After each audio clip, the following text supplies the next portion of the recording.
Welcome to She's All Over the Place. So excited to have you here. We're here to add value to your life, to inspire you, to take actionable steps for your ultimate success and health.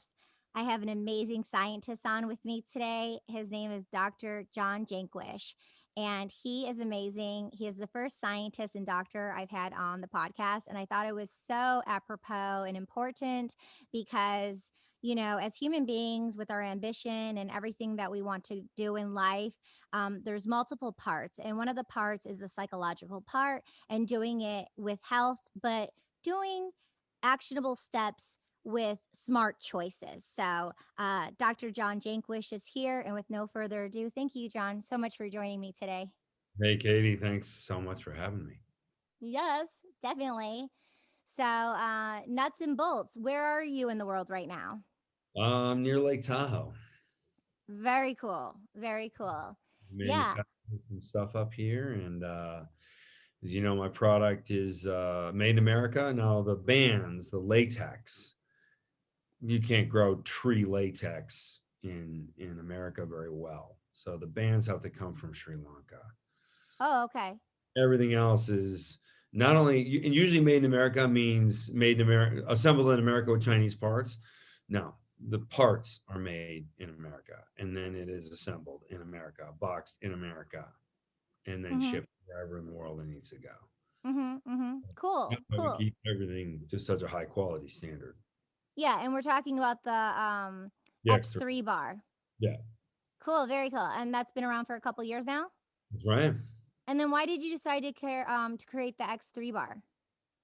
Well, so it has to do with the medical device I invented. That was my first invention, and that triggers bone growth. But when I was looking at the data that I pulled off the first trial that was done in London, I noticed that people were using deconditioned postmenopausal women were using 7, 8, 9 times their body weight when they would load the hip joint or the knee joint or maybe like it was just a huge departure from where we would see the loading in a typical fitness environment. So I compared the data from the study that was done on my first invention. I didn't do that study. I just participated from a methods perspective Mm-hmm. because of the conflict of interest. So I basically just wrote the instructions like, hey, this is the way to use it in any way that is not this way is wrong. Because sometimes people just decide to invent their own way of doing things, and you know that's how soldiers, shoot allies. So we want to keep that from happening. Yeah. So what I wanted to do is look take this study and really look at the comparison between that and then what we had in like the NAINS database, which is something the National Institute of Health in the United States maintains. There's 20,000 people in that survey, and they add about 1,000 or 2,000 a year to go into that survey data. So they ask them the same questions they've been asked for the last 10 years. And when was that? It's ongoing. Oh, but Oh, when wait, did when my you study? when you first participated in the studies? Which year was that around? Well, when the, when the first publication came out on my invention, I think Mm-hmm. that's, that was 2015. 2015. Yeah. And the device had existed before, but without the clinical data it should have really had. But it worked for everybody. People saw their own bone density going up, so that was enough for them. But yeah, it was something we needed from credibility standpoint. And so when I took that data and when I looked at that, it was very compelling because I compared the NAINS database to the data that came off the study about it's called OsteoStrong, the technology, and people were dealing with 7 times the amount of force than they normally would in a weightlifting environment. So, like some deconditioned elderly person is compressing bone at 7 times their body weight voluntarily. But a Mm-hmm. weightlifter, like strongest guy in the world, doesn't lift 7 times his body weight. Mm-hmm. So it Mm-hmm. really had to do with the specific positioning I took with regards to the biomechanics of the body and force delivery into the body. And so, and what I was trying to do is emulate the impacts of gymnastics. So gymnasts have the highest bone density in the world. They're the outliers. And it's because of the way they contact the ground. They hit the ground at incredible velocity. And then they get sometimes 10 times their body weight. Mm-hmm. Mm-hmm. And Mm-hmm. now they are often injured. They're very young, and the average age of retirement for a gymnast is 19. And it's that Wow. way for a reason, right? Mm-hmm. Like Yeah. it's a hard on your body kind of sport. And you only have to land wrong once and you can have a career-ending injury. Mm-hmm. So, but no matter that, what I want to do is create a set of devices that would give us the benefit of high impact without the risks of high impact. So that's what the device was. It drove that information. Once I had that information, I looked at the huge difference, a sevenfold difference between what people actually work out with and what their capability is. So if you know when you're lifting weights, you're really using 1/7 of what you could use, Mm-hmm. 1/7 of your muscle tissue, 1/7 of your actual potential. Wouldn't then weightlifting be a waste of time? Or said a different way, we're not seeing the kind of results out of weightlifting for a reason, because it's very inefficient. And that is why when I wrote my book, it's called Weightlifting is a Waste of Time, because I can prove that. Is it And available on audio as well for people it who is are available on audio. Yeah, it's on great? Amazon. And it's Oh, largely about the journey that I first had, and then I brought on my co-author, and he's a biomedical engineer also. He's been working on a lot of these things with me. And so when X3, when I first had the concept of X3, and he was the first person I showed it to, and well, like it can't really be this simple, because it was simple design. It's simple, mm-hmm. elegant product, elegant as hell. Mm-hmm. And the answer is yeah, it really is that simple. Yeah, I've seen the bar. I've seen the thick Yeah, band, the medium band, the small bands. I've seen the right. different bands. Yeah, and it Yeah. just seems very simple. You can literally like pack it, take it with you wherever you go on a weekend trip. It's super simple to take I with was just you. in Vegas. I had it with me, but I take it. I have some great pictures from my balcony at the King George Hotel in Athens. Oh my Uh, god, oh my god. Which we love. We love the hotel and the yeah, rooftop, yeah. having You can see breakfast at the the Acropolis buffet. behind me. Right. Oh my god, having breakfast at the buffet with and then Yeah, seeing the view yeah, of the Parthenon. I just yeah. love King George. Thank Yeah. you.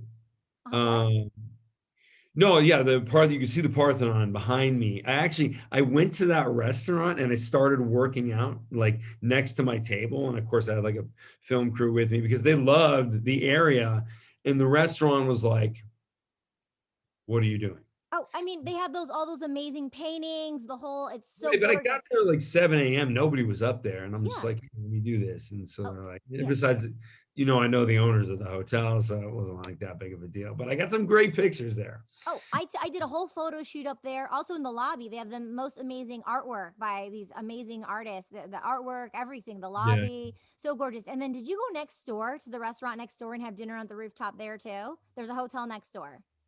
yeah. Oh, of course. Yeah, Oh, that um, same owner. I forgot the name of it. yeah, yeah, yeah. Yeah. Oh my God. Okay, yeah. Or like one day we're gonna like be there together talking and just like That'd be having a great. good time. There used to be a secret tunnel between there and Parliament, Yes, yes. and that's how Winston Churchill would get to Parliament every day. Cool. Very Yeah, you cool. can still. I used his office while I was there. Really Yeah. I'm a nice. big Churchill fan. Yeah, he was one of the greatest leaders the world has ever had. Yeah, Mm, that was cool.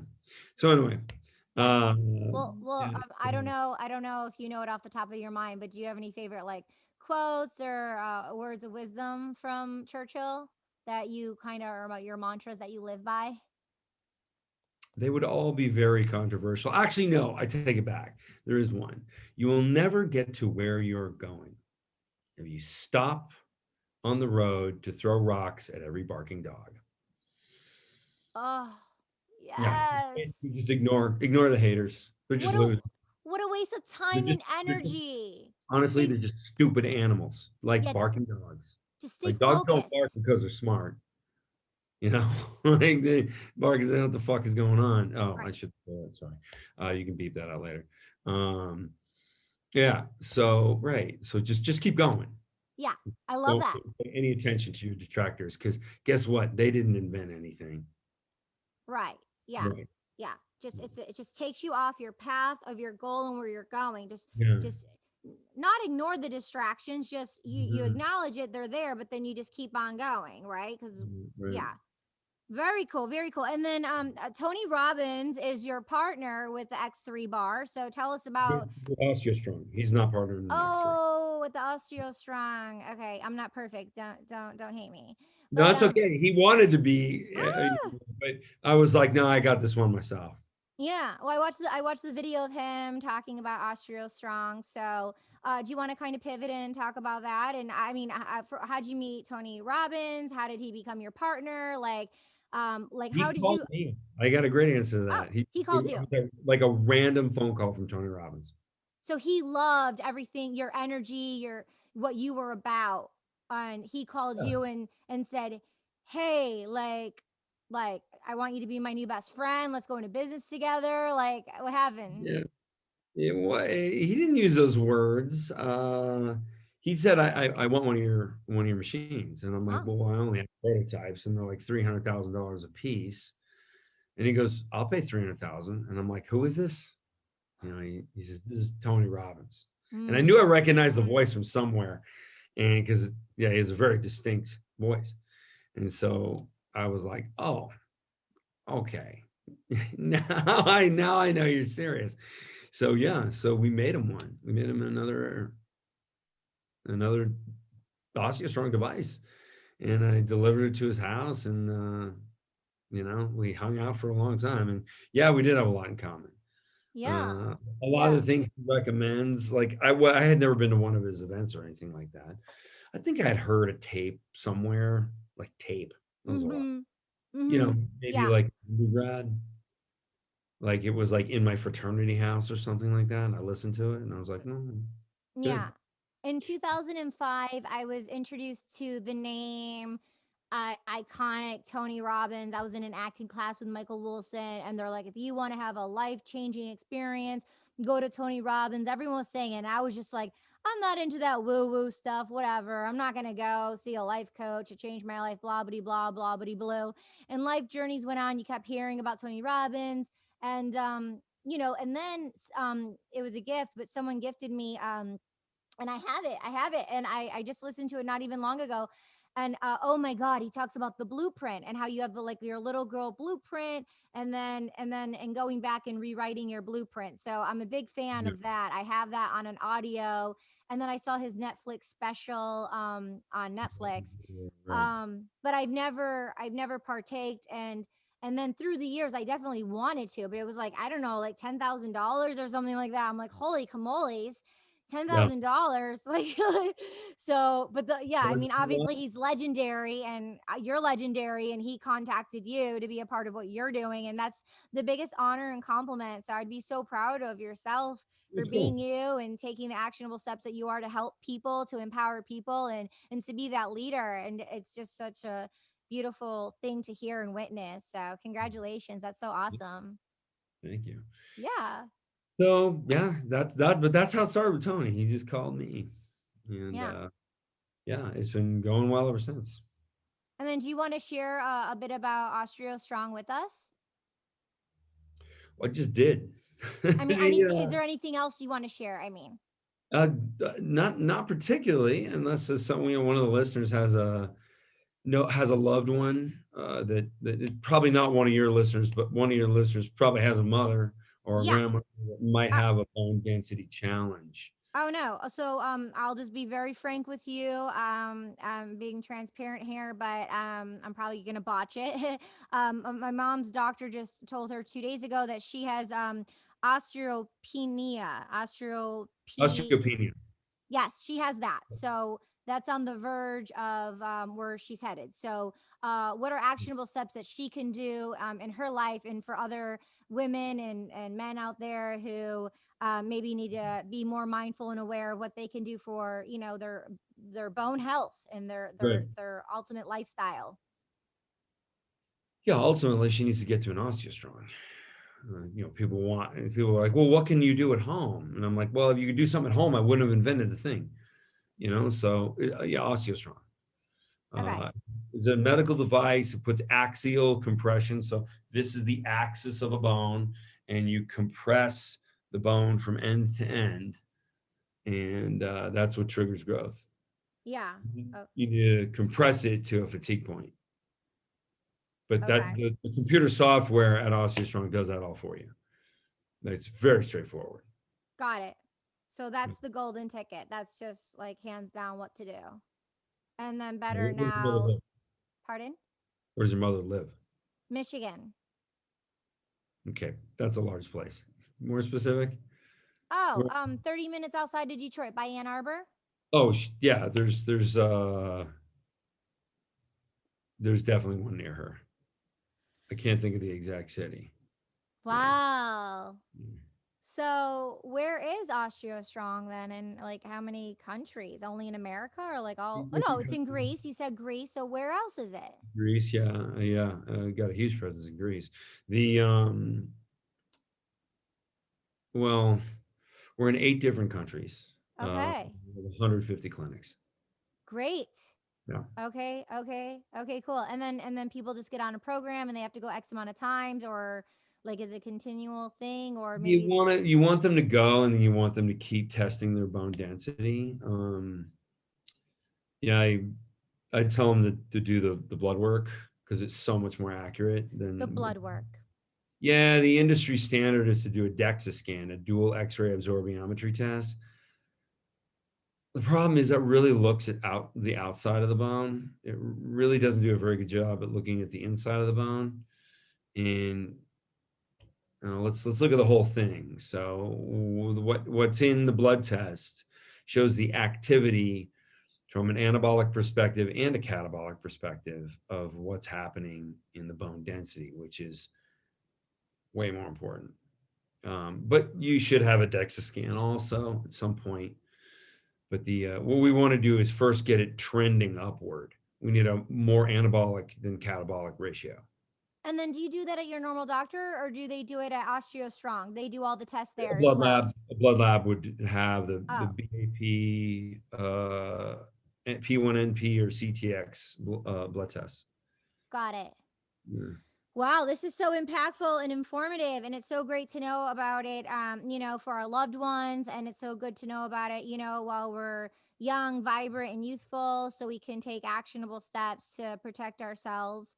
And for the youngsters out there listening and watching, what are some preventative measures to not go down that road to Be limiting? athletic. Like right now, I had a conversation a couple years ago with some of the guys that are in charge of West Point, and they were telling me that there are 18-year-old males coming into West Point. These guys are the best, right? Like they Okay, don't take what is West Point? Let's just talk about what exactly what West Point is. it's the official college of the U.S. Army. Okay, got it. It's like Annapolis is for the Navy. So that's it's the academy. So Yes. you go to college, but you also get a military education. So West Point is a very elite school, very hard to get into. Physical fitness tests are hard, or at least they were. They're still hard for the people who are trying to pass the test because every kid is kind of a weakling now, and that's the problem. Is these 18-year-old males who should have sky high bone density actually have low bone density. They're not quite osteopenic yet, but they're 18. It Yeah. starts going down when you exceed 30. So they're going to have a lower peak bone mass, which So is for going to just terrible. So for the musicians out there and artists out there who maybe aren't so active, but they don't want to go so macho into the extreme, what's a good regiment maybe per week to be able to, get the optimal health in and exercise in your perspective? Well, I find actually through the X3 experience, which is a very, very different way of exercising. So that's my exercise product, not my medical device. I find that people are not lazy at all. People are stupid, but they're not lazy. Like, and by stupid, I really mean unwilling to learn. Like you ever have a political conversation with somebody who you like hit them with like 10 actual like real things, and they're like, well, all that's lies. Like they just, they want to dismiss reality. And you're like, okay, so I'm certainly not changing your mind. Yeah. Um, Or the people but- who are just into conspiracy theories. It's like, get on planet Earth. Let's just like talk or about how hard about the facts people who here. think they have all the answers, like the weightlifters? Yeah. Oh Yeah, yeah. they're Oh very, yeah. like, I get death threats on a regular basis. But yeah, I'm sorry to hear because what? that. Because weightlifting is your religion. Like, what's wrong with you? But It's I it's mean, what this they is, were taught. It's limited. It's a perspective and it's limited. And and it the may be only all they have. The ones that really kick and scream about it, maybe the only thing they have in life is I lift dangerous weights, so therefore I'm cool. Because if you see like CrossFit videos where people are throwing their weights against the ground and make a loud noise, like that's a serious mental illness there. Like Yeah, that's that isn't just violent. It typical is movement. violent. It's Yeah, completely it's it's like violent for others and for themselves. If they're doing that on an external level, imagine what they're doing to themselves. oh Like yeah, like however however yeah, yeah. however you are to your worst enemy, and me too, however we are to our worst enemy, we're 10 times, 69 times harder on ourselves, so Mhm. it's really sad. It's really sad. And it's really sad of the, like you said, the education of people not being educated, and they on a circumstantial level they were taught certain things, and so it's kind of, I want to say, breaking the generational trauma, but breaking the generational um mind for about physical impact and how we should be fit as human beings, like Right, to dismantle all this crap. And that's why you have the book, and that's right. why you Yeah, create so you let's wind it back and sure, answer your question. So, because I didn't, please. yeah, yeah. Ultimately, the reason I said people are not afraid of hard exercise, it's just the time. Like even young people, like there's a lot of stuff they'd rather do. But if they can get a workout done in 10 minutes, now the the X3 makes it a very hard workout. Like it's the hardest workout of your life, but it's over real quick. And people don't mind that. Most consumer products have a 30% return rate. With fitness, it's a little higher because people are lazy and they don't want to do it, or they get no results out of it. So 30% of the product that fitness companies at least comes right back to them. We have a 1% return rate. Really? And it's usually the reason is they only unwrap the lightest band and they can't do the lightest one. Mm-hmm. And then they're just like, I don't like it. Well, I know why you didn't like it. You realize it was hard work and you wanted nothing to do with that. Yeah. But I see that is really like a 1% problem. The rest of the people use it and they immediately see results. If you use it correctly the first time, you will see results in a couple of days in the mirror. Uh-huh.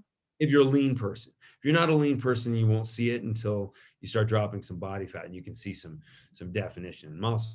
But I mean, like I'm a lean guy and I can see different things going on in my arms and in Wow. my arms, different separation of different things. So I was able to see those things. Okay, wait, I don't let's know how many. yours looks amazing, but how do mine look? Tell me the truth. What's going on here? Good. That's What do good. you what do you think? Well, it needs some work. You're being Yeah, honest. if you wanted to be a more defined person, I mean, have more muscular definition, Yeah. yeah, a lot of things you can do. Yeah. And by a lot, I mean, the way I do it, because that's Yeah. efficient. I wouldn't want you to do it the way other people are trying to do it because whatever percentage. Here's another thing about the fitness industry. I get so many people defending the traditional way of doing it. And I tell them, like, fitness is the most failed human endeavor, the most. Like, if you look, and I have data, there's studies on this about how unfit people who engage in fitness really are.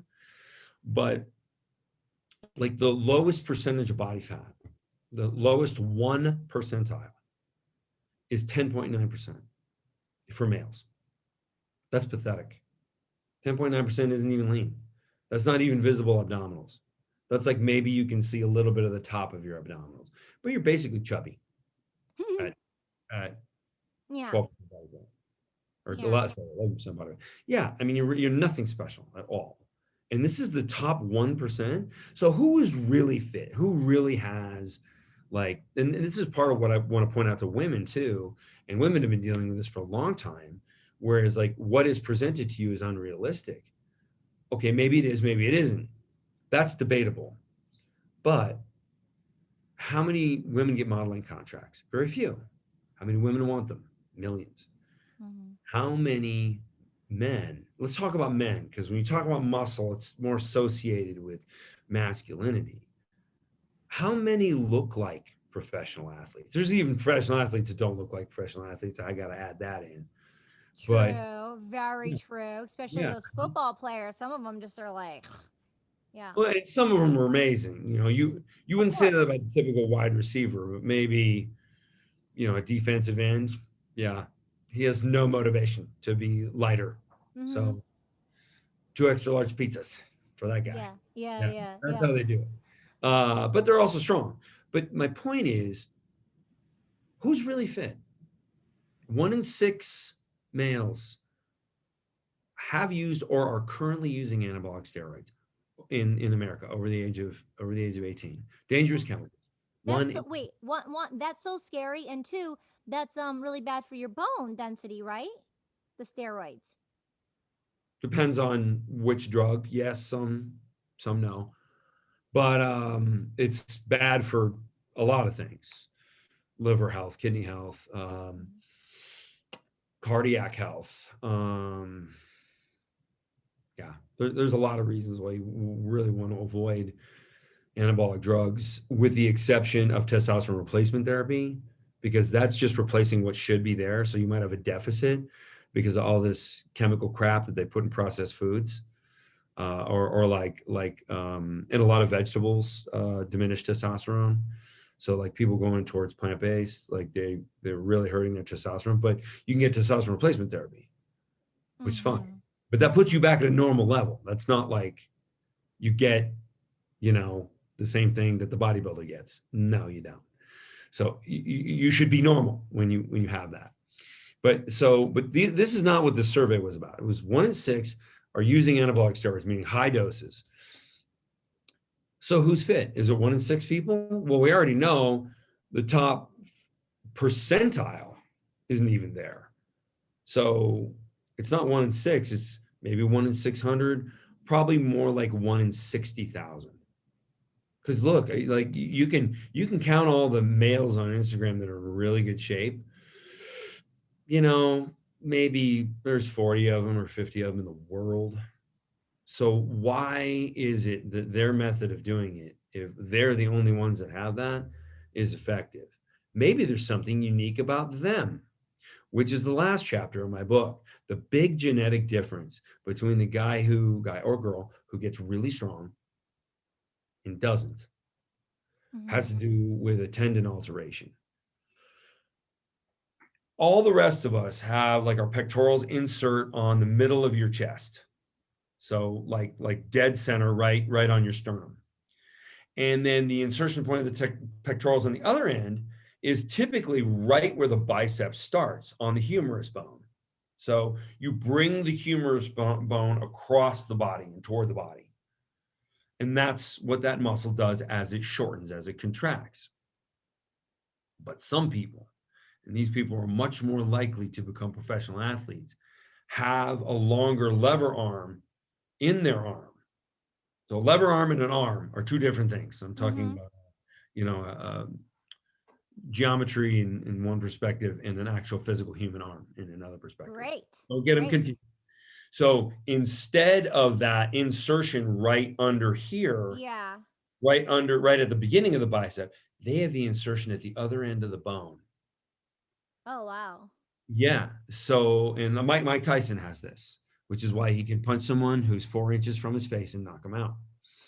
So those people have a genetic anomaly going on with their tendon insertion points. And it's usually universal all over the body, where they're more advantageous. So they have a stronger, weaker range, and they can contract more musculature in just about everything they do. Mm-hmm. So it has nothing to do with drugs. It has to do with leverage.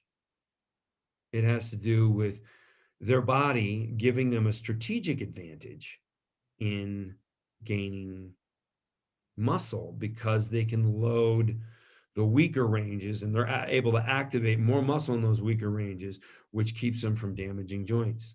So they get to keep doing this and doing this and doing this until they become very well developed people. My product throws that equation away. X3 throws that out. Everybody has the advantage now with variable resistance. So that's like the biggest genetic difference. And it's so I tell people who say, oh, all those guys on Instagram, they're in shape, they're all on steroids. That's always said by somebody who has like baby arms and a double chin, somebody who's never tried anything. It's like, Yeah. Yeah. yeah, I see you've done a thorough analysis here, Yeah. twink guy. But so I say like 1 in 6 people are taking steroids. The other thing I wanted, oh, go say hi. Sorry. Go ahead. No, I was just who's in shape? Maybe 1 in 60,000. So you're wrong. You're absolutely wrong. Anyway, Um, yeah, the other thing I wanted to mention is that I was thinking about with the X3 bar is because it's so sustainable that it's actually you're doing great things for the environment. I mean, there's all these pieces of plastic machine bikes and junk. It's like you don't it just takes up so much space in the world one of and the to make all this plastic crap, like you're doing great for the environment by having something that's so sustainable. and it's like heirloom quality. You'll like be able to hand it down to your kids. It's so powerful. It won't break. Yeah. It's It's not great gonna like quality. break. And It's not and gonna like dissolve in 5 years. And I also know I think it has like a lifetime guarantee. Like if anything happens to the bands, they're replaceable, right? Or like in the return policy is amazing too. If people get it, there's It like a is. really great I'm not. I can't quote it word for word, so I shouldn't. yeah, but I remember when I saw my friend who got theirs, like there was a great return policy on it that you could I don't remember what the exact return policy was, but it was like you could use it for a good amount of time to see if you were into it or not. Right. And then the person didn't return it. So that says a lot. But yeah, so I thought that was really important because with being mindful of sustainability in our environment, I just want to commend you because I think I'm very big into environmental health and my parents downstairs in the basement, they have all these machines and they just got my dad a new one 2 months ago, so he'll start working out again. He's been on it twice. And but it's just like this big clunker thing that like he doesn't need. So everyone definitely check out the X3 bar. Tom Brady has been using the X3 in many different ad videos, including his own ads. So I was wondering if you could talk about Tom Brady. I definitely cannot. I do not pay Tom Brady. So I cannot confirm or deny whether he uses it or not. But there's a lot of pro athletes that use X. Okay. There's like there's a guy on the Lakers. It's like one of the best guys in the NBA, and I reach out to these guys and I talk to Tom Brady's staff, Uh-huh. and see if we could work something out. We could not, but I know he likes it, and yeah, I mean, as Great. far as I can go, Awesome. I mean, if yeah. Tom Brady's a big fan, then I mean, and if he uses it, Well, he's very public about his liking of variable resistance. So he understands that the human body is a lot stronger at, an extension of a movement versus, the back position. uh-huh. And him and his trainer, Alex Guerrero, They definitely are both seeing that, and they're a more efficient way to train is something that they were after. So it's all right. We're fans of each other. Cool. Very, Yeah. very cool. Very cool. And pivoting, can you tell us the audience a little bit about the paper you were authored with NASA? Yeah, that came out last week. So there were two people from NASA that worked with me on a paper. Now I participated, like with the other paper, from the methods perspective, but we got something done in this paper that, and I'm gonna read you Okay. important part of this paper. Oh yeah, please. Yeah. So remember I was talking about blood tests. Blood tests are superior to the DEXA scan because DEXA is really just a picture. Like an X-ray is a picture. Mm-hmm. This tells you what's happening. So it's a more dynamic test. Like if you know what your anabolic level is and what your catabolic level is. And so just listen to this. Okay. The BAP, which is the bone formation marker, increased by 39%. And the NTX, which is the breakdown marker, decreased. So we got increase of 39% and a 41% decrease of the breakdown. So it's huge changes. And this was only after a couple of weeks with using the bone density technology.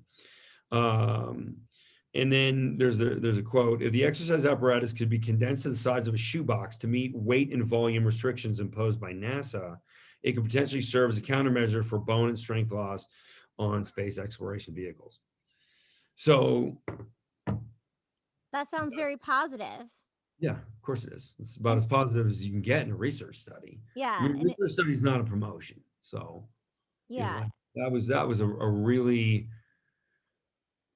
generous comment. But when they look at the results, all they care about is the results. Like, is Mm-hmm. this going to keep? And so, like, I've spoken on a panel with some astronauts about a couple of years before we started. No, about a year before we started this paper. Speaking about how do we get astronauts to Mars. Two biggest challenges. One is radiation. Like humans really aren't meant to be in space. Like there's radiation everywhere. Like our atmosphere does us huge favors. Like the idea, like the whole Star Trek thing where we're gonna like, like a bunch of groovy hippies and matching turtlenecks are gonna travel to some other planet and just shake hands and make friends with aliens. And there's no diseases and there's no challenges and there's no like a million things that can kill us. Like that's just fantasy. Yeah. It's just, Oh yeah, it's fantasy. It's I total mean, are we ever going to fantasy. leave the Earth? Yep, when it blows up because of something humans didn't do. It's about it. We're not going to colonize another planet. Never going to happen.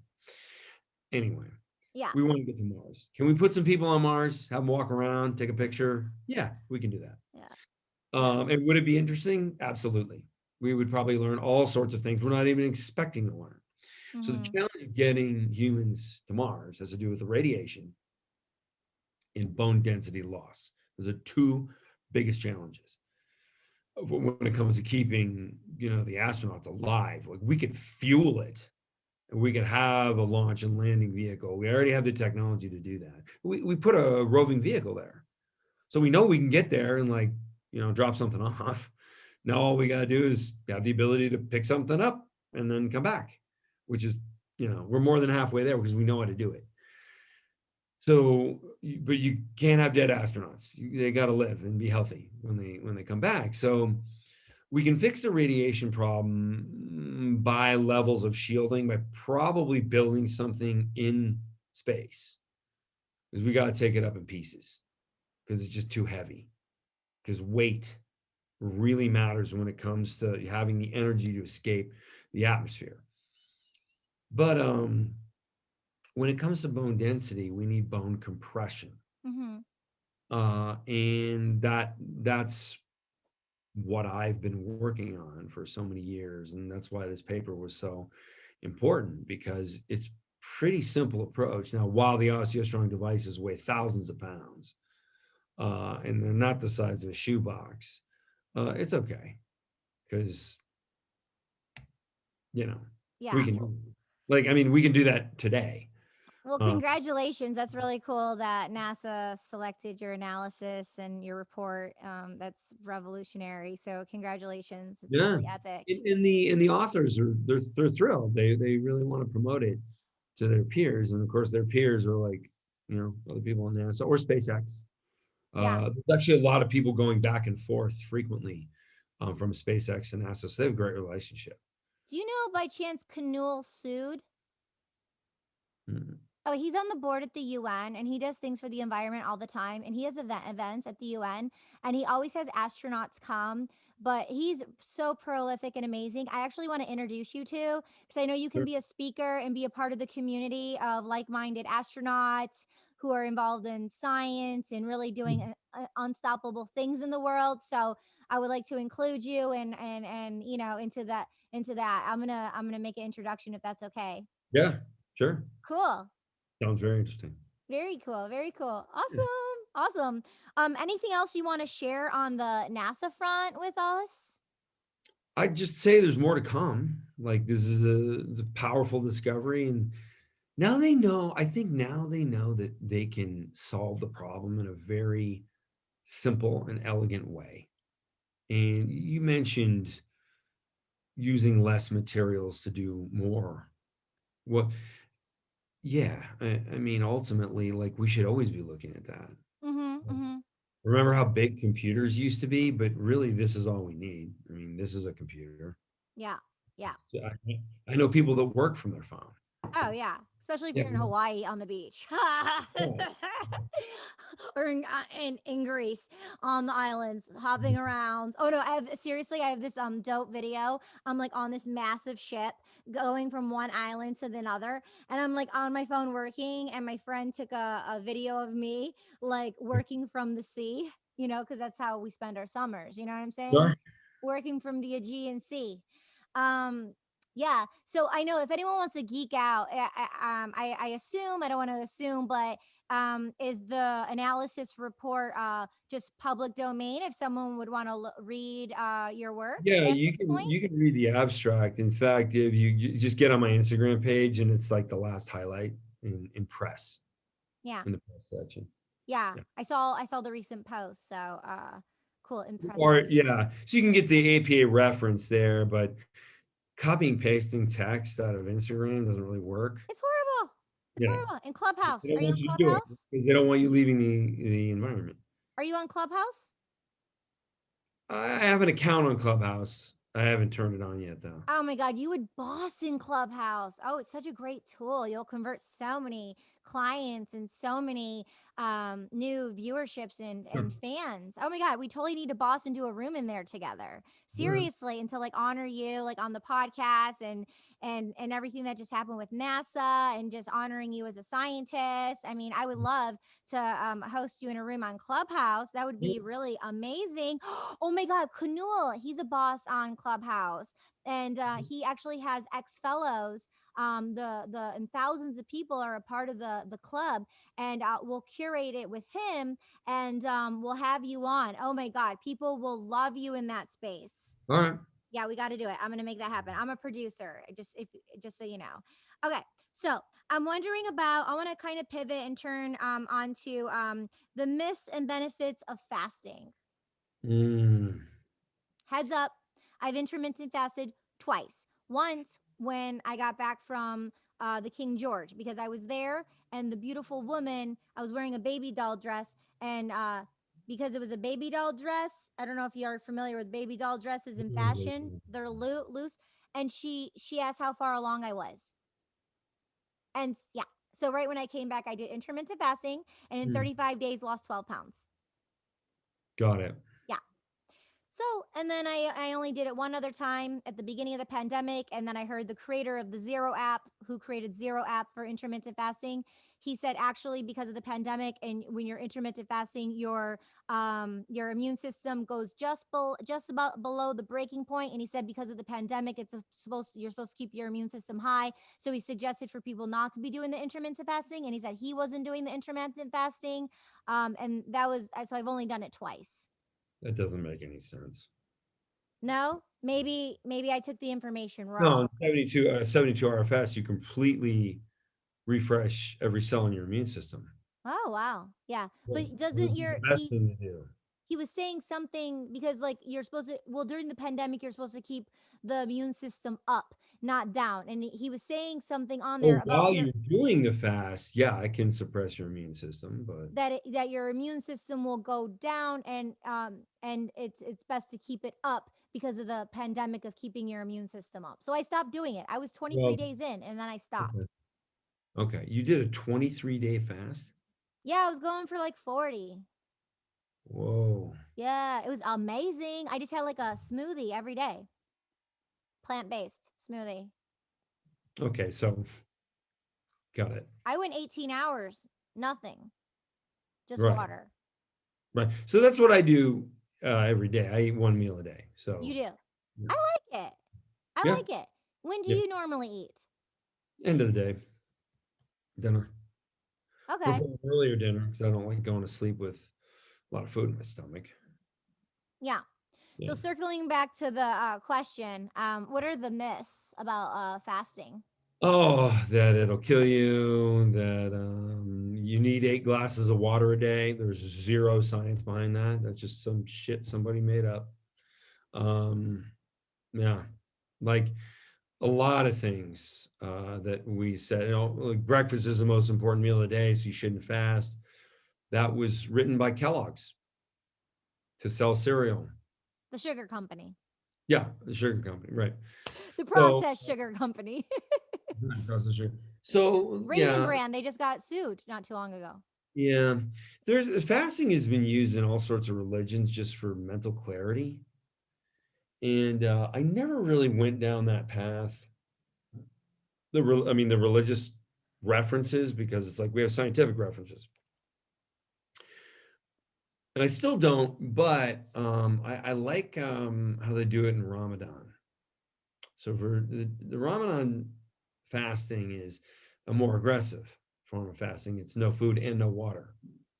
So you dehydrate. And you dehydrate, your body finds its hydration. You don't stay dehydrated. You rehydrate by yourself by pulling moisture out of fat cells, which destroys them. And then you go into a very rapid autophagy. So the Ramadan type fasting gives us a much more permanent type of fat loss. And so I'm trying now. We talked before you start recording the show. We're just chatting about all kinds of fun stuff. But like the difference between motivation and discipline. A disciplined person is only going to care about that day or that meal or what's right in front of them. It's split second decision making, like you're playing a video game. Like when you're playing a video game, it's not like, well, how is this going to affect me next week? It's like, I got to beat the bad guy. So do I run and grab the bulletproof vest or do I grab the ammunition because I'm such a good shot? He's not even going to hit me. We got to be able to, make that decision, but you don't struggle over it. You just make it because you have to. It's our primal instincts, the fight and flight part of our brain, the reptile part of our brain. Right, right. And so binary decision making is really easy. But see, people look to motivation and they get very turned off because they realize there's a million steps to where they want to go. And it's like, okay, I'll put that off one day. It's no big deal. Yeah, but you'll never get there. Never. So that's how losers think. Like, don't think like that. Think like a champion would think, which is just what's in front of me today. Do I want to go to bed and say I was a loser today, which probably means I'm going to be a loser forever? Or do you want to say I did it right and I'm one step closer? So it's pretty easy decision to make when you frame it like that. And then so, am I gonna break my fast and eat somebody made a chocolate cake? Am I gonna eat a piece of that? No, I'm good. I'm fine. I don't. If they push me, I'll be like, do I look like I eat chocolate cake? Like I'll get a little mean about it. I Because it's love you. Oh my god, yeah, because they're like applying their stuff on you. It's like, get off me. You right. heard me the first time. Yeah, Like, what they're doing is fit shaming. what is it? fit Fit shame. fit shaming. Oh, Yeah. I first time I heard that word, fit Almost like making shaming. fun of you for like being fit. But I'm cool. People do I make fun of that. people being extraordinarily in shape because I am. So they can all, get lost. I don't Oh, care wait. about. Okay, yeah, because like some people just recently will say, "Oh, what do you want?" I'm like, "Oh, because just between us here, I guess, and the watcher and the viewer and the listener, hi, we love you. Thanks for being here." Um, Something happened last week. I won't get into the details, but it hit hard. Like three different people, it hit hard, and I just needed to psychologically, physically detox, and I did a fast. And I didn't say anything about it. I just did. I did. I've done it before, but I did. I wasn't like, oh, I'm going to do an emotional fast. I'm just like, I'm like took action to do an emotional fast, a physical fast. I did a fast. I didn't eat anything. Um, and a couple of people were like, "Oh, like, do you want anything?" I'm like, "No, I'm good, thanks." "Oh, you're not gonna eat anything?" And I want to be like, "No, I'm Right. good. It's I'm like staying." they're like ridiculing you for like not wanting to eat anything. And it's just like, hey, when you step on the scale, are you happy? And then just wait for the horrified look and say, yeah, I didn't think so. So Can I yeah, say that? Oh my god, that really I turns it say back that all the around. time. I have I no need problem more with of that. that. I need more of that. Well, like one of the most powerful things that we do with each other is we peer pressure each other. Now, peer pressure is always used in a negative context.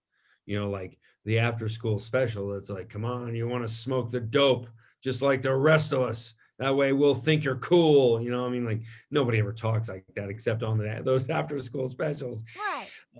Right. And so, but like hold your friends to a higher standard. Like I tell my friends they're overweight all the time. I love Also, you. Oh my god, also I women's love friends. that. I love that. Yeah, but if somebody doesn't want to hang out with me because I'm like, hey man, you gotta get control. Like, come on.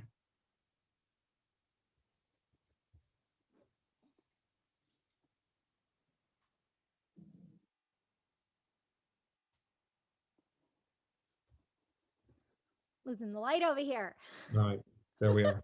Here we go. Glow, glow. Anyway, yeah, so I love that. I love that. And people need more of that. You need to Yeah, be able to actually be you need to be truthful able. and show up for people and say it and not think your feelings are going to get hurt because you're like, "Hey, like I'm saying this because I want you to stick around for another 3 to 4 years. I actually care for you." Right. That was my next thing I was gonna say. You need to say it in a compassionate way, but Yeah. just be real about it.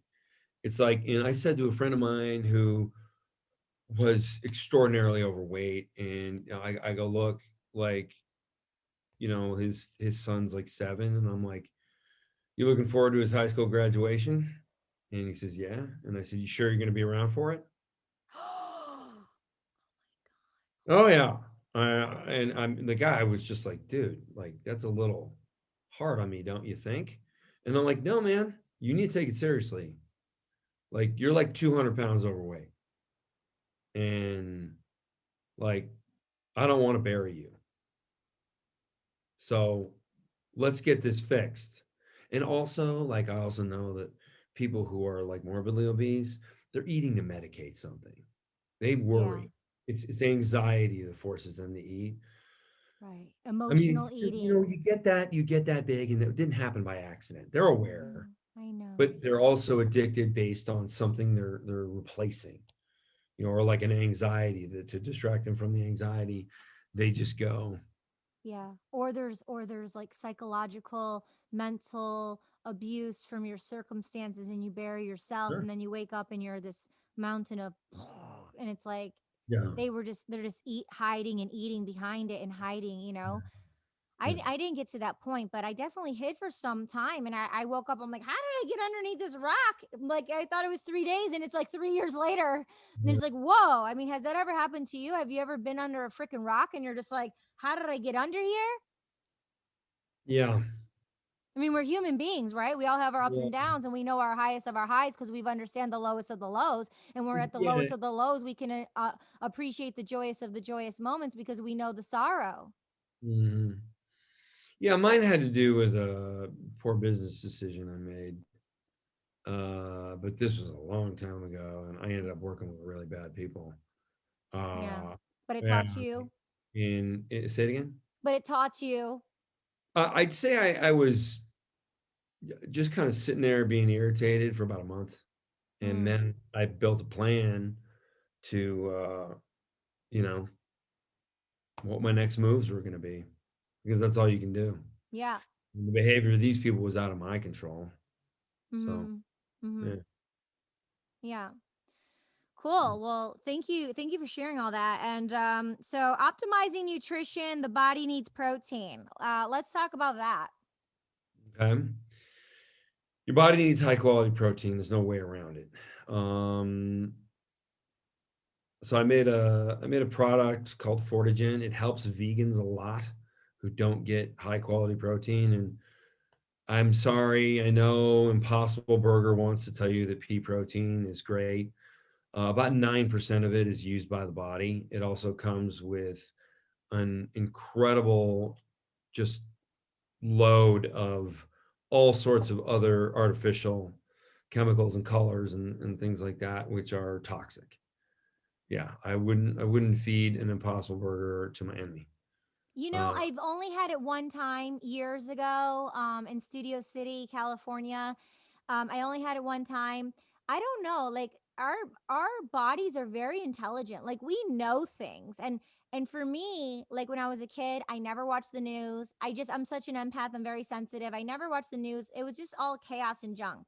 And and something when this Impossible Burger came around, something told me no. And I was just always know about it. And I've heard for years like how bad it is. And I'm like, "Oh, I'm not surprised. Like it's not good for you." And you're explaining the reason why it's not good for you. I didn't know those things. I didn't understand the concept of why. I just knew it wasn't. right. So Impossible Burgers don't count for quality protein. They're garbage quality. And most vegetables don't really count at all either. Even steak is 38% usable by the body. Eggs are 48%. But then the bacterial fermentation product that I came out with, it's called Fortigen. That's almost 100% usable by the body. So almost no nitrogen waste is created. So like I take 4 doses of that a day. Really? Here's how my Oh. day here's how my day goes. And a lot of people really want to hear this because it's not like I'm acknowledging a particular way to eat is the right way. I'm just saying this is based on all my scientific analysis and everything I put together from the different concepts of fasting and carnivore nutrition and dry fasting, like just putting that all together. And it's Mhm. like, because people email the company all the time, like, what does Dr. Jaquish do? Like, I want to know what he does because he's obviously succeeding. And I think he's doing a little bit more than he's telling us.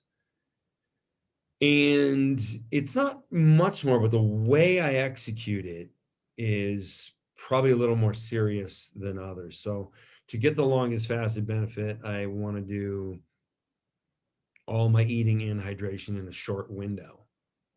Now, carbohydrates are not nutrition really at all and are not needed to sustain life. In fact, they're not even a macronutrient. I've proven that a couple of times when looking at like they're completely unnecessary for life. However, we like them because where they show up in nature is at the end of the hot season going into the cold season, where it is advantageous to be as fat as possible. That's why carbohydrates exist, to get us as fat as possible. Or we can use them strategically to refuel glycogen and get energy back into the muscle. So, like Zach Bitter, he's a friend of mine. He holds is a professional athlete. He's a world record holder in the 100-mile run. Um, he's Wow. country was hard. Yeah, 100-mile run. 100 miles. I did Yeah. 26.2 in Alaska. I ran up Mount McKinley. I was a part of this sidebar. I was a part of this company called Team and Train, and I raised $4,500 because I was Miss Michigan Teen one year, and to do something to document my leadership ability, I connected with Team and Train because my background is a runner, and I raised $4,500, and I donated to kids with leukemia and lymphoma disease. And I went to Alaska and I ran a marathon, 26.2 miles, one time, one and done. I'm not a marathon runner, but yeah, wow, 100 miles is a lot. Whew. He's carnivore, but he takes in carbohydrates while he's on a run to convert it to energy to be used. So he's like fueling and burning. Mm-hmm. like right at the same time. Yeah. So that makes sense. I use carbohydrates to replenish glycogen stores used like right after a workout. So, like if I go into a workout dehydrated, which like before a photo shoot you would do, and then you take carbohydrates and then begin to work out, like immediately all that glycogen gets pulled into muscle because there's so much signaling to use it. And then so I can hyperhydrate the muscle. Then I start drinking fluids, rehydrating the muscle with the fluid and with the glycogen, which is just sucking all that fluid up. And then I'll stretch, and that creates a condition called hyperplasia, Mm-hmm. which is where the muscle cells actually split and become two cells. So that's why it's like carbs, liquid, workout, like all like beginning, in like maybe let's say an hour and a half period where the workout kind of happens at the end of that period. And then I go right into whatever my one meal a day is. So I try and do this like before dinner time. Mm. And then So you, because I've had so you don't uh, work out in the morning. You work out in the afternoon, I work out in the afternoon. right before you're gonna eat your food. Yeah. Yeah. That way I get to really have the rest of the time dry fasted. So then I have a huge cup, and I fill that with Fortigen. So I do 4 doses of Fortigen in here. Uh and so I get 200 grams of my protein taken care of. And then for dinner, a little carbohydrate won't kill you at this point because you're dry fasting, but you want to rehydrate while you're eating. So you actually need a little bit more carbohydrate. And remember, I developed this for the regular person to stick to Yes. because it because when I was just going like 3 days, no food, no water, and just dropping pounds of body fat, yeah, that worked for me, but nobody else would do it. Yeah. You have the mental discipline, which is That's mind right. over matter. I have that too, being an Yeah, athlete. right. Yeah, but not Athletes have everyone else can do it, though. I get it. no. There's Totally. people who get like 5 hours into it, and they're like, I just couldn't do it. Like, They're emotional eaters. It's like it shows you their strength of their mind, actually, and their character. But yeah. hey, that's the So herd out there. one meal a day, they still get to eat. They still get to have some carbohydrates. So I'll do like a bacon cheeseburger for dinner, which Mm. most people can get on board with. So I'm actually not eating that much food, and I'm rehydrating. So it's also high sodium. Food is good because I'm trying to get as much water in my system in that like 4 hour window. So it's really like a 20-hour dry fast, and then 4 hours of eating and drinking so I can really rehydrate. Mhm, mhm, mhm. Yeah. And then That's, what kind that's of you said with the sodium, what kind of salt are you doing? Himalayan. Got it. Yeah. Himalayan salt. Okay. Or just sea salt. It depends on, like, I travel a lot. I still travel a lot. I said I wasn't going to travel as much, but I'm still kind of am. Oh my God. Uh, I have not been traveling at all. I've been totally laying low. yeah. Well, But I for know a lot of work. people who are out there busy flying around. Yeah. Yeah. I used to fly 200,000 miles a year. That's not going to happen anymore. Yeah, yeah, yeah. I mean, but those were like Greece trips, China trips, Russia. Yeah. Used to go to Russia a lot. Yeah. Yeah. Oh, so the protein you were talking about, can I put that in my smoothies? Yes. Mhm. Like, And don't then put sugar in your smoothie. Just no, put that oh because it no. has stevia in it, which makes it a little sweeter. Okay. So I don't have to put honey then Nope. if it's already sweet. And then cool. I'm gonna get some and I'm gonna try Don't it put any out. other protein powder. Like, Fortigen doesn't play well with other proteins. Okay. Yeah, cuz I have the one I have is a plant-based chocolate one cuz I love chocolate. No No. chocolate. Okay. But I have this pre-fiber thing. I can do the pre-fiber, I can do the collagen. Does it have collagen in it too or no? No, collagen will conflict with it. Collagen conflicts. Don't put the Yeah. collagen in there No, either. no, that's not. No. So what can you do it with macadamia milk, oat milk? Can you do it with like that or do you want to do it more with like a water? Water. Water. Yeah. Oh yeah. We could do another show on like nut milks. I've Yeah. never seen anybody milk an almond. Oh, I can't even have almonds because it makes me like bloated. I have to do the Well, all nuts macadamia or do the that oat. because of inflammation. Huh? You shouldn't eat nuts. No nuts. No nuts. No nuts. What about No. oh? So no macadamia milk. or oats. Oh, because Oh, the volume that I was telling you about, it said stay away from oat milk. It said yeah. do coconut. Yeah. Coconut's a seed, So not a nut. coconut. So stay away from well, oat milk's not good, but so even the macadamia I should stay away from that, huh? Yeah. I'm Yeah. done. Yeah. I have no nuts in my diet. I'm gonna be a Costco mom in the near future. Like I get things like by a quarter. It's like if I get like toothpaste, I buy like 3 or 4. So I just get it like once every 3 to 4 months. You know what I mean? So like my macadamia milk, I got like 2 cases of them from You Costco. have kids? Not yet, but I've always You as a just young worry that you're going to run out of things. what? You just worry you're going to run out of things. Well, I'm just like in the macro. It's like if it's gonna preserve, instead of me going like once a month to get something, I might as well just stock up for 3 to 4 months and do it in that kind of rotation. That's how I kind of work. God willing, I'll have kids. But when I was younger, I was always like, I'm gonna be a Costco mom because I loved having just a pantry full of like everything that you need. It's like I get excited like a kid in a candy store, just being like stocked up on the good stuff. I eat almost every meal at a restaurant. We have nothing in common. Uh, Really? oh yeah. Yeah, I'm always out. How are you're going, oh, because you're in California, people are going to the restaurants, no problem, right? And Oh no, there's a I lot of just outdoor know seating. I know the restaurants that put Gavin Newsom on a dartboard and they just are hidden. But they're Yeah, yeah, yeah, yeah. I go to Well, I'm those. not really talking about food anyway, like day-to-day food. I'm talking about more like toiletry, deodorant. I'm a Costco mom in that Yeah. way. I just order everything from Amazon because I don't want to take a trip to Costco. That's a Oh, I nightmare. don't either. They deliver it. I have the Instacart. Not that Okay. I'm not an affiliate with Instacart. Trust me, I am not an affiliate with Instacart. But in a rotation, I like it delivered. Me too, no way. But I love Amazon too. And I'm not an affiliate with Amazon either. Yeah. Coolio, coolio. So any other thoughts or anything you want to share? I think we covered a lot. That was great. Really, really, seriously. I am intrigued though. Like what what's one of the things that motivated you to like science and like maybe when you were a kid and something happened and you're just like, like this is what I want to get into. Like what motivated you and excited you about science? I think it just always came easy. Mhm. Mhm. Like, some things people find very stressful. Others people feel like it's breathing.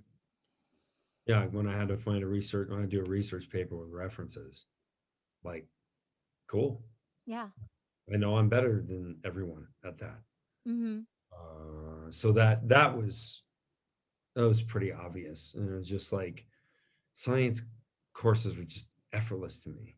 Love that. Oh my god. I love neuroscience. I love Dr. Joe Dispenza. Yeah. I love Dr. Greg Braden. He is so cool.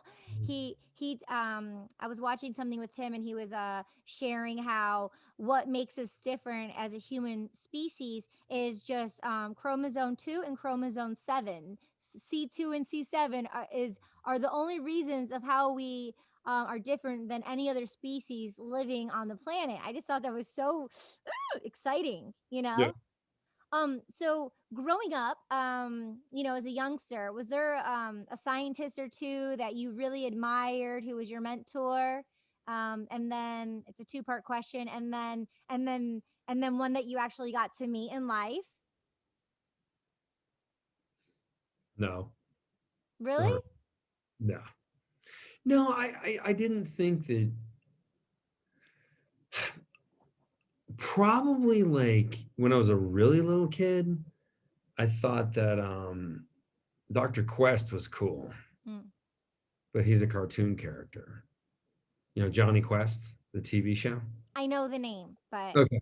So his father was a scientist. mm, And his father would apply science in a way where they were always in these crazy adventures where people were like, doing like this is how Jurassic Park got the concept got its start. Like somebody would take the DNA of like, a dinosaur bone and create dinosaurs to take over the world. And it was a corny TV show. But I was like, of all the like superheroes, like Dr. Quest was the coolest because he actually understood how things worked. Like, I just, that's what I want. I want to understand how something works. Mhm. Mhm. And even now, like somebody's, the car breaks down and they can't diagnose what the problem is. And they'll tell me like, oh yeah, just kind of slowed down and started to stop. And I'm like, well, did the lights dim while it was slowing down? And they're like, yeah, how did you know? Hmm. That's an alternator problem. But they don't know that because they don't know anything works. So I always wanted to be the guy who was able to understand what was really happening around me. Mhm. And so, later on, I did have, I had a fifth grade teacher who I thought was really cool. Mhm. He had a PhD in zoology, and so like he in his classroom, he got all kinds of special clearances. He had like rattlesnakes in his classroom in cages, and it was just like why are you allowed to have that? And he was like, well, here's like I know how to handle them. He was just really really interesting guy, and I learned a lot from him. I learned a lot from my father, who designed and built the lunar rover for NASA. He uh did? yeah. Cool. Yeah. Let's talk about that for a minute. It's what? Let's talk about that for a minute. Well, I wasn't there, so there's not much I can say. That happened quite a bit before I was born. Um, Oh, wow. So yeah, that so was six. it's so NASA's in your family blood. Sure. Yeah, very cool. Very neat. Oh my gosh, what a cool honor. Yeah, it was very interesting growing up with a person who solved problems for a living. Uh-huh. That's kind of ultimately what I wanted to do, and that's what I do. Yeah, creating solutions for Yeah, our health. Thank you so much, and for being you and doing the work that you're doing. And it's such an honor to connect with you, and it's been a really empowering conversation. And I know you've gifted a lot of value to the viewer and listener. And I value you, and the most important thing is our time and our attention, and sure. spending time with me right now. I'm so grateful. Thank you so much. It's such a pleasure. And I'm going to have everything in the show notes so you can link below. And any last words of wisdom or any last words you want to share before we sign You off? know, for the young people who are debating their career path or their education, I have 3 degrees. I don't particularly value any of them. So you learn, like, in fact, I pretty much went path of least resistance. Like I went to Sacramento State for undergrad.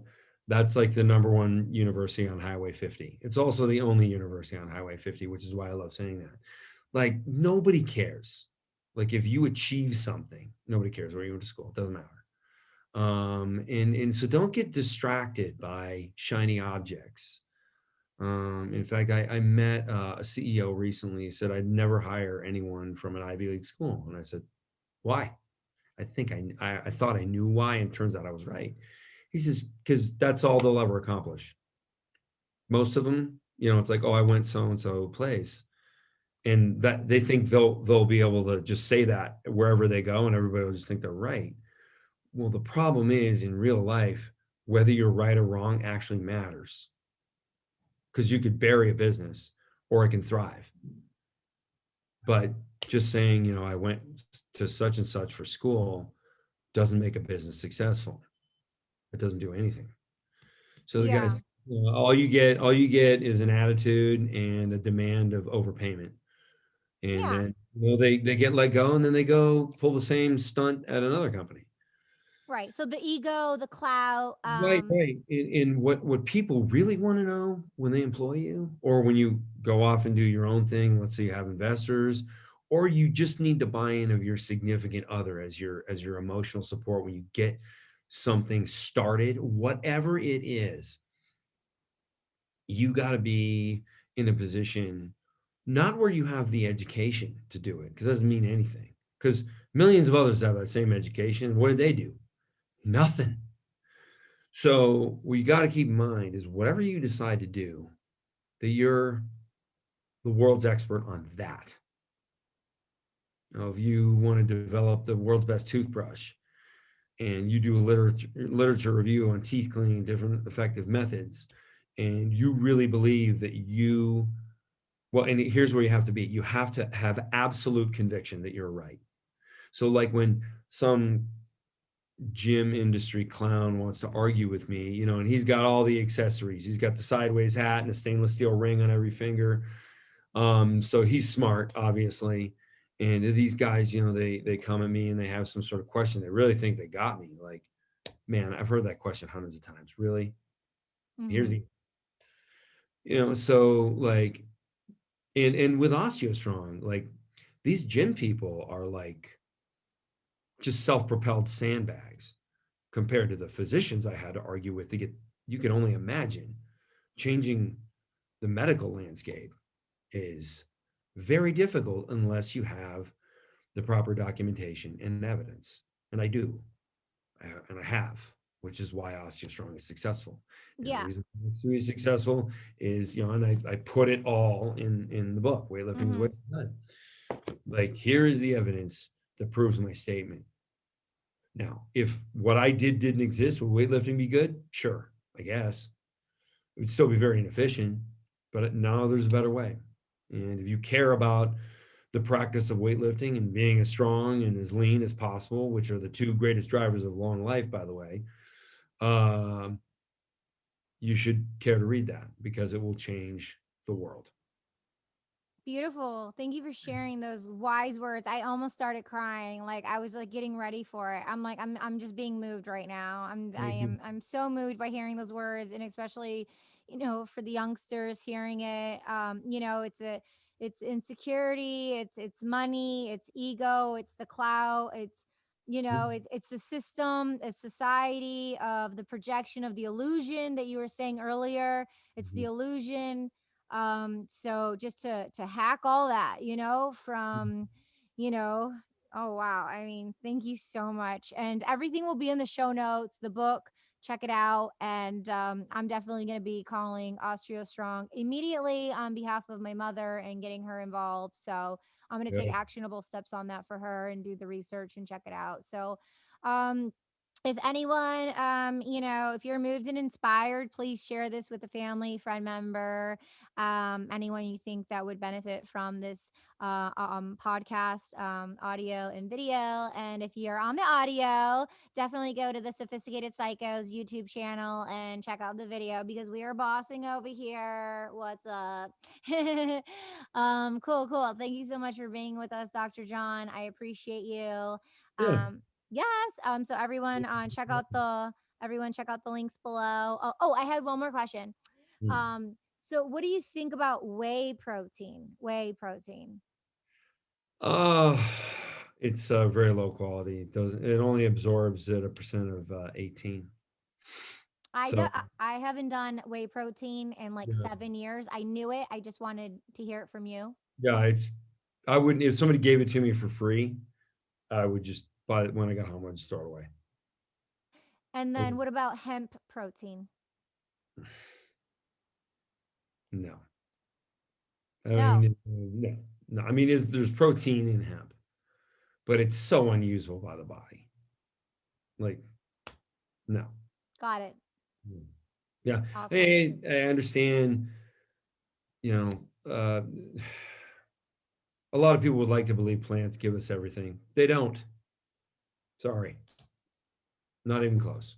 Yeah. Uh, like if you actually see a vegan who has no processed food, um, they're probably emaciated. Uh, they're especially if they've been doing it more than 6 years.